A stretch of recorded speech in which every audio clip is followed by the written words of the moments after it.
गेल्या 8 दिवसामध्ये आमचे हे जे क्राईम ब्रँचचं चेन स्नॅचिंग विरोधी पथक आहे याचं हे दुसरी मोठी कारवाई आहे. गेल्या सुद्धा 3-4 दिवसापूर्वी सुद्धा आपण दिल्लीवरून चेन स्नॅचिंग करणारे आरोपी आणले होते आणि आता हा जो नागपूरमधलाच आरोपी आहे. ऑगस्ट 2024 पासून आतापर्यंत जवळजवळ शहरामध्ये 5 ठिकाणी चेन स्नॅचिंगचे गुन्हे केलेले आहेत. अजनी, बेलतरोडी आणि आजूबाजूच्या परिसरामध्ये. तर त्याच्यामध्ये आरोपी निष्पन्न झालेला आहे. कन्हैया नारायण बोराशी हा गोधनी या भागात राहणारा आरोपी आहे.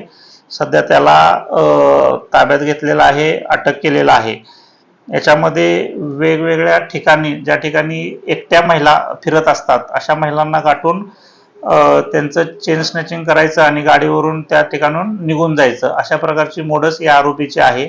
आणि सदरचं जे काही सोनं आहे ते एखाद्या सोनाराला विकायचं आणि त्याच्याकडून पैसे स्वीकारायचे, अशा प्रकारची मोडस होती. आणि आमचं जे चेन स्नॅचिंग विरोधी पथक आहे ते गेले बऱ्याच दिवसापासून यांच्या पाठीमागं होतं आणि त्याच्यामध्ये काल आम्हाला याच्यामध्ये यश मिळालेलं आहे.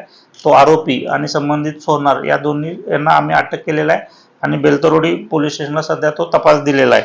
याच्यामध्ये गुन्ह्यात वापरलेलं जे वाहन आहे, दुचाकी गाडी, ती सुद्धा जप्त करण्यात आलेली आहे आणि जवळजवळ सोनं चोरीस गेलेलं आणि गाडी यासह 1,85,000चा मुद्देमाल निष्पन्न झालेला आहे. आणि इथून पुढच्या गुन्ह्यामध्ये आता अटक करण्याची पुढील कारवाई सुद्धा करण्यात येणार आहे.